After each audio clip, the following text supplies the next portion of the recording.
बिस्मिल्लाहिर्रहमानिर्रहीम। अस्सलाम वालेकुम। जस्टिस काजी फ़ाइज़ ईसा केस के हवाले से हर आने वाला दिन बहुत इंपॉर्टेंट है।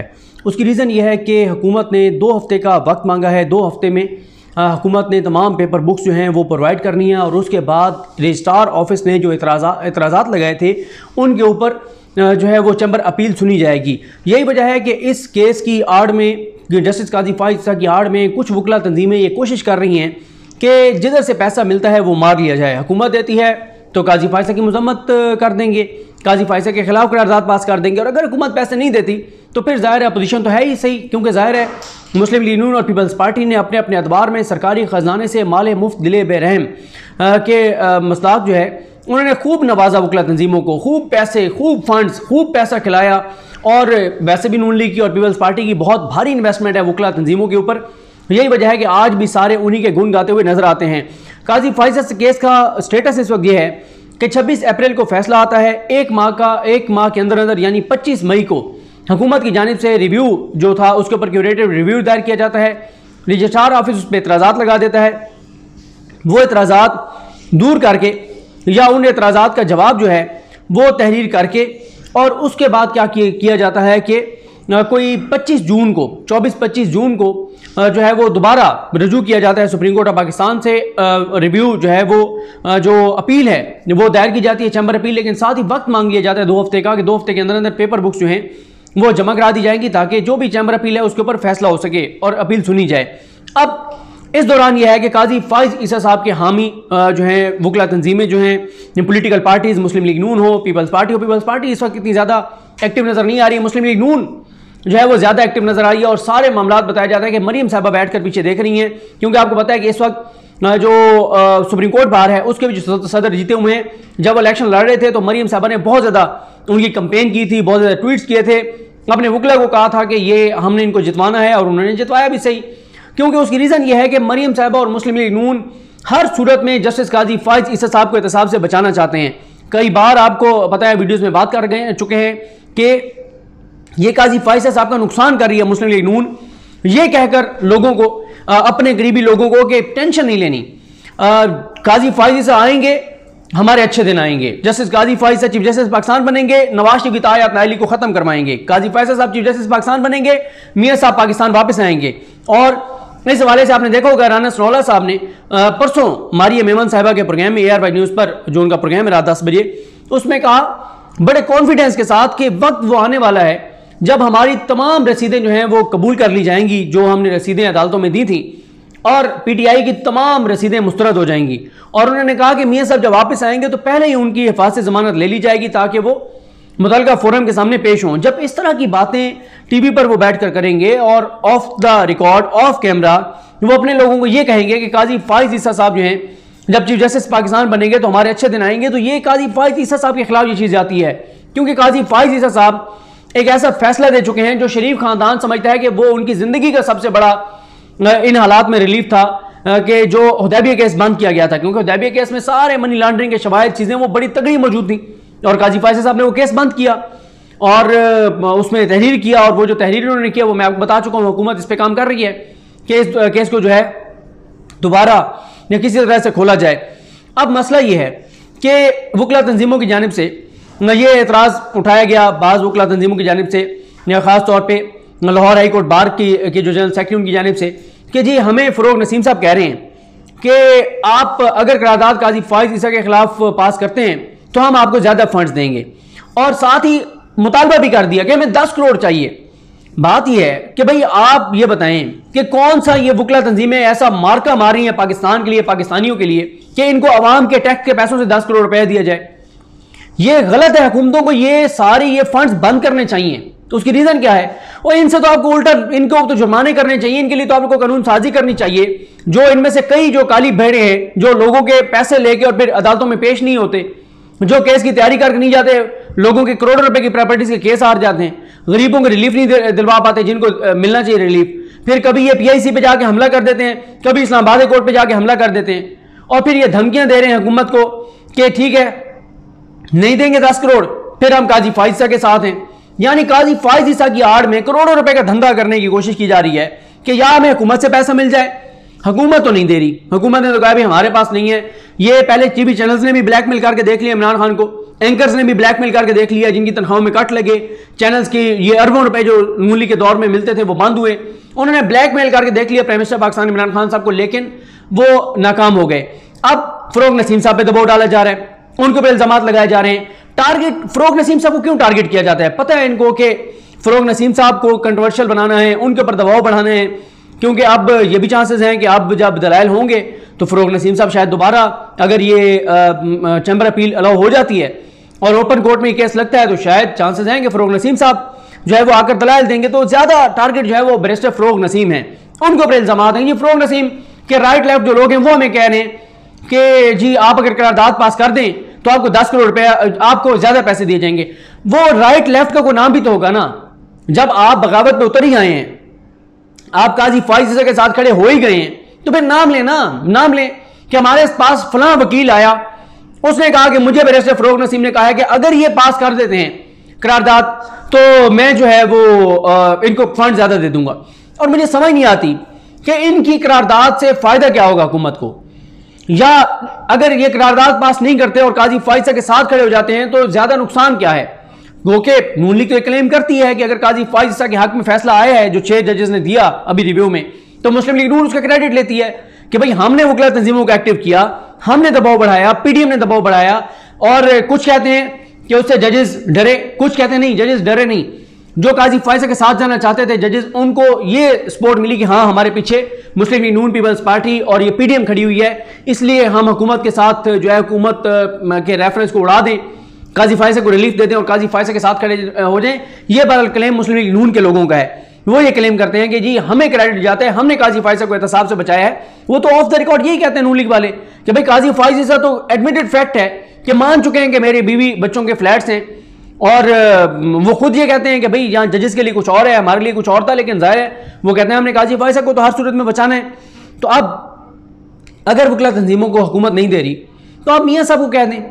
मियाँ साहब को इसलिए कहते हैं कि हाफिज हुसैन अहमद साहब ने बताया कि मौलाना फजल रहमान को 1.5 अरब रुपया दिया, नवाज शरीफ ने बाहर से भिजवाया है जो कुछ वो कर रहे थे हुकूमत के खिलाफ।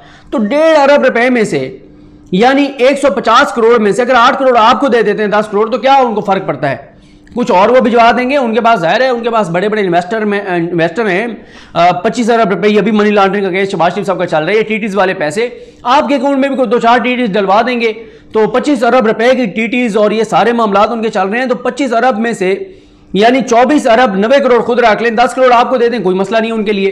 तो ये आप अंदाजा लगाएं कि एक तीर से 2 शिकार करने की कोशिश की जा रही है कि या तो हुकूमत को कहें कि हमें 10 करोड़ दें तो हम काजी फाइज के खिलाफ करारदाद पास कर देंगे, और अगर ये नहीं करते फिर पीडीएम तो है ही है ना, वो तो फिर इनके हाथ में चेक है। पीडीएम तो ये हाफिज हुसैन अहमद कहते हैं कि जो इस वक्त नवाज शरीफ के कहने पे रैलियां निकालेगा, एहतजाज करेगा, उसको बहरहाल पूरा जो है वो फंड जो है फराहम किया जाएगा। लेकिन समझ ये नहीं आती कि जब ये हमारी वकला तंजीमें आइन और कानून की बात करती हैं, पीआईसी पे हमला करने वालों के हक में ये खड़ी हो जाती हैं। मॉडल टाउन वालों, भाई अगर आपको इतने आइन और कानून की है, ये इंसानियत का है, तो आप मॉडल टाउन वालों के साथ खड़े हो जाए ना, सामने मॉडल टाउन वालों के साथ खड़े हों जो केस नहीं लग रहा उनका लाहौरी कोर्ट में, और फिर आप इस्लामाबादी कोर्ट पर जो हमलावर हैं गुंडे और गुंडियां, उनके साथ आप खड़े हो जाते हैं। तो आप आइन और कानून की बात करते हुए बिल्कुल अच्छे नहीं लगते। आपके मुंह से आइन और कानून की बात आपको जेब ही नहीं देती जब आप जो दहशतगर्द हैं, मुबैना दहशतगर्द, जब आप उनके साथ खड़ा होते हैं, जो हमले करते हैं अस्पतालों के ऊपर, जो हमले करते हैं इसके ऊपर, जो आप कहें इस्लामाबादी कोर्ट के ऊपर। क्योंकि ये मैंने नहीं देखा कि कोई, ये हम आजकल देख रहे हैं अफगान तालिबान जो हैं वो हमले कर रहे हैं मुख्तलिफ जगहों पे। मैंने तो अफगान तालिबान का भी नहीं सुना कि उन्होंने किसी अस्पताल के ऊपर हमला किया हो। आपने तो अस्पताल पे जाके हमला किया है, आपने तो जाके वेंटिलेटर उतारे हैं मरीजों के, जो रिपोर्ट हुआ उसके मुताबिक। तो आप किस मुंह से आइन और कानून की बात करते हैं? और दूसरी बात यह है कि भाई हुकूमत को आपसे डरने की जरूरत क्या है? ना इस वक्त आप में कोई एतजाज अहसन साहब जैसे लोग हैं जो आपको लीड कर रहे हो। एतजाज अहसन जैसे लोगों ने लीड किया था ना 2007 में। आज कौन सा कोई एक बंदा बताएं जो एतजाज अहसन साहब के कट काट कर आपके साथ खड़ा हो। और एतजाज अहसन साहब ये कहते हैं कि हमें वकला तहरीक से 2 चीजें मिली, एक मुतशद्दिद वकला, एक मुतकब्बिर जज। और मानते हैं वो बात कि जिस हमने पैशन के साथ जो अदलिया को आज़ाद कराया था, अदलिया ने डिलीवर नहीं किया। और बात यह है कि अब लोगों को भी पता चल गया, अवाम को भी पता चल गया, अवाम क्यों आपके साथ आएंगी। आप इन लोगों के लिए करते क्या है वकला तंजीमें, जो आप कहेंगे कि काजी फाइज को बचाना है, इसलिए आप हमारे साथ निकलें। क्यों निकलेंगे लोग? 2007 में भी तो लोग निकले थे ना आपके साथ। इफ्तिखार चौधरी साहब ने चीफ जस्टिस बन के बहाल होके अवाम को क्या दिया, सिवाय इसके कि वो जो इधर उधर चीजें करते रहे, बाद में अपनी पार्टी बना ली, और पार्टी की जो हालत है वो आपके सामने है। एक काउंसलर नहीं बनवा सकते अपना। तो इसलिए ये अभी तक तो इमरान खान साहब किसी की ब्लैकमेलिंग में नहीं आए, ये भी अभी तक इमरान खान साहब को ब्लैकमेल नहीं कर पा रहे, लेकिन ये चाहते हैं कि अब उधर काम नहीं बन रहा, अगर हुकूमत पैसे नहीं दे रही तो फिर हम इधर जो है वो हुकूमत के खिलाफ दबाव बढ़ाएं, और काजी फाइसा के हवाले से, जो जस्टिस काजी फाइसा साहब के हवाले से जो चैम्बर अपील आनी है, उस पर जो भी जज उसको सुने उसके ऊपर इतना दबाव बढ़ा दिया जाए कि वो इस अपील को अलाउ ना करे, ताकि ये चैप्टर यहाँ पे क्लोज हो जाए। लेकिन ये चैप्टर क्लोज नहीं होगा। उसकी रीज़न ये है कि अगर ये चैम्बर अपीलें मुस्तरद हो जाती हैं तो फिर हुकूमत के पास ऑप्शन है, हुकूमत करेगी अपना नया रेफरेंस दायर करेगी, क्योंकि वो फैक्ट्स कहाँ जाएंगे, वो हक़ाइक़ कहाँ जाएंगे जो FBR की रिपोर्ट में आए हैं। और दूसरी बात यह है कि ये वकला तंजीमें कहती हैं कि पहली बात मैंने आपको बता दी कि इनके पास एतजाज़ हसन जैसे लोग नहीं हैं। जो बात करते थे तो लोग सुनते थे, लोग चलते थे साथ, लोग मरने मारने पे आ जाते थे एतजाज़ हसन साहब जैसे लोगों की तकरीरें सुन के। और दूसरी बात यह भी है, ये तकिया किए हुए PDM के ऊपर कि PDM वाले भी हमारे साथ होंगे, वकला तंजीमें समझती हैं, उसी तरह आपके साथ होंगे सीसा पिलाई दीवार बनकर। जैसे इन्होंने बजट को सीसा पिलाई दीवार बनकर रोकना था कि सीसा पिलाई दीवार बनकर रोकेंगे और ये कर देंगे वो कर देंगे, तो ये सब पैसों का चक्कर है, ये पैसों का धंधा है। हुकूमत आज इनको 10 करोड़ दे दे, काजी फाइसा के खिलाफ करारदाद पास कर देंगे। हुकूमत नहीं देगी, PDM तो फिर है ही है, PDM की तो इन्वेस्टमेंट है इनके ऊपर, नून लीग पीपल्स पार्टी की इन्वेस्टमेंट है इनके ऊपर। इनके पास आज भी पीपल्स पार्टी नून लीग के बड़े बड़े केसेस हैं, कल को फिर केसेस मिल सकते हैं। पैसा भी मियाँ साहब के लिए कोई मसला नहीं। मियाँ साहब यहाँ एक बैंकर है बड़ा मशहूर, मियाँ साहब उसको फ़ोन करें वो 20 करोड़ दे देगा इनको। तो ये मैंने आपको बताया है कि अभी तक इनकी ये कोशिश नाकाम हुई है। जो करोड़ों रुपए बटोरने के चक्कर में थे, हुकूमत को बिल्कुल नहीं देने चाहिए, और जो हुकूमत फंड देती भी है इन बार काउंसिल्स को वो भी नहीं देने चाहिए। ये कौन से भाई, ये किस मद में आप इनको फंड्स देते हैं, किस चक्कर में आप इनको फंड्स देते हैं?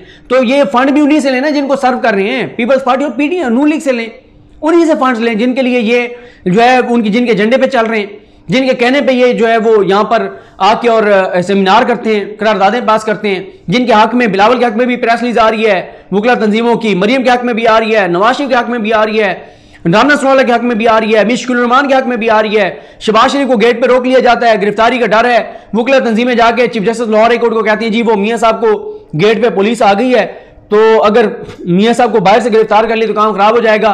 वो रिपोर्ट किया हुआ, जो रिपोर्टर्स ने वहां पर रिपोर्ट किया कि chief justice Lahore high court ने कहा रजिस्ट्रार लाहौर हाई कोर्ट को कि जी सिक्योरिटी हटा दें ताकि मियाँ साहब तशरीफ ले आए और हम उनको जमानत फराम कर दें, हम उनको रिलीफ फराम कर दें।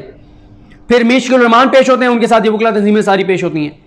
तो ये फिर आप मुझे बताएं ना, मुश्किल रहमान क्यों नहीं, जियो क्यों नहीं सपोर्ट करेगा इन वकला तंजीमों को, जो जिस मुश्किल रहमान की जमानत में उन्होंने किरदार अदा किया? नून लीग क्यों सद के वारी और कुर्बान नहीं जाएगी, जिस शहबाज शरीफ को उस वक्त गिरफ्तारी से बचाया था, जिस नवाज शरीफ के हक में प्रेस रिलीजें जारी करते हैं? तो ये सारा पैसों का चक्कर है, मफाद है, कोई आइन की बात नहीं है, कोई कानून की बात नहीं है। अगर ये आइन और कानून के साथ होते तो ये सानिया PIC के खिलाफ खड़े होते, ये इस्लामाबाद हाई कोर्ट पे हमला करने वालों के खिलाफ खड़े होते, ये पाकिस्तान के मजलूमों के साथ खड़े होते। मुझे बताएं, ये जो जर्नलिस्ट प्रोटेक्शन एक कमेटी बना दी है वकला ने, जो हर उस जर्नलिस्ट का केस लड़ते हैं जो फौज को गालियां देगा, जो पाकिस्तान को गालियां देगा, क्या इस तरह की प्रोटेक्शन कमेटी उन गरीबों के लिए भी है जो फीस नहीं भर सकते? कितने गरीबों का केस ये वकला तंजीमें जो है मुफ्त लड़ती हैं, लड़वाती हैं। तो सब पैसों का चक्कर है, लेकिन अभी तक इनकी ब्लैकमेलिंग नाकाम है। हर आने वाला दिन काजी फाइसा केस के हवाले से बहुत इंपॉर्टेंट है। ये चैप्टर क्लोज नहीं होगा। उसकी रीज़न ये है कि अगर काजी फाइसा केस का ये फैसला मान लिया जाए तो फिर कोई भी ब्यूरोक्रेट जो है वो अपनी बीवी का कहेगा कि वो जी इंडिपेंडेंट है, मेरे पर डिपेंडेंट नहीं है, और उसके बाद पैसा कमाई जाए, पैसा लूटी जाए, करप्शन करता जाए, बीवी के नाम पे असासे जदादें बनाता जाए। जब पूछा जाए कि भाई तुम्हारी तनख्वाह है 2 लाख 4 लाख, तुम्हारी बीवी ने 50 करोड़ रुपए की जदादें बना ली हैं, वो कहेगा वो इंडिपेंडेंट है, वो जाने उसका काम जाने, जाए आप उससे पूछें। और बीवी से पूछेंगे ये तुम्हारा खामिद ब्यूरोक्रेट है, तुमने किस तरह से करोड़ों रुपए की जायदाद बना ली, वो कहेगी मैं उस पर डिपेंडेंट ही नहीं हूँ, मेरे से तल्लुक ही नहीं, जाओ उससे पूछो। तो ये किस तरह से चीज़ें ही चलेंगी? तो इसलिए ये मामला कॉम्प्लिकेटेड है। लेकिन मेरा नहीं ख्याल कि इस आड़ में जो हुकूमत से करोड़ों रुपए लेने के चक्कर में है, उनको तो करोड़ों रुपए मुझे नहीं लगता इमरान खान साहब देंगे। हाँ, नून लीग और पीपल्स पार्टी से लेने चाहिए, जिनके लिए आप कर रहे हैं। आप अपने आप को इतना गिरा रहे हैं कि आप जो है वो नवाज शरीफ को बचाने के लिए आप जो है वो उसको जमहूरियत की आप पूरी नवाज शरीफ को बचाने के लिए जिस तरह से वो एंकर्स जो हैं वो चले गए थे 12-13 इस्लामाबाद हाई कोर्ट में। तो अब वो सीधे खुल के आए हैं कि हम नवाज शरीफ को अपना अंदाता समझते हैं, नवाज शरीफ का हमने नमक खाया हुआ है, हम वो नमक हलाल करना चाहते हैं, हमने फ़ंड खाए हुए हैं, अवाम के टैक्स के पैसे से मियाँ साहब ने हम पे नवाज़ात की थी, हम वो अपना जो एहसानात हैं उनके जो नमक खाया है उसको हलाल करना चाहते हैं। सीधी बात करें, ये क्या जी आइन और कानून के लिए काजी फैसल साहब के साथ हैं। भाई आइन और कानून की क्या बात है, कोई उनके फैसले के ऊपर तो नहीं उनके खिलाफ ये रेफरेंस आया ना, रेफरेंस तो आया उनकी अपनी प्रॉपर्टीज़ हैं, वो प्रॉपर्टीज़ मान चुके हैं तो उनको जवाब देना चाहिए। तो देखते हैं मामला किस तरह आगे बढ़ते हैं। मुझे अपनी दुआ में याद रखें। अल्लाह करीम हम सबको हमें नसरो। अल्लाह हाफ़िज़।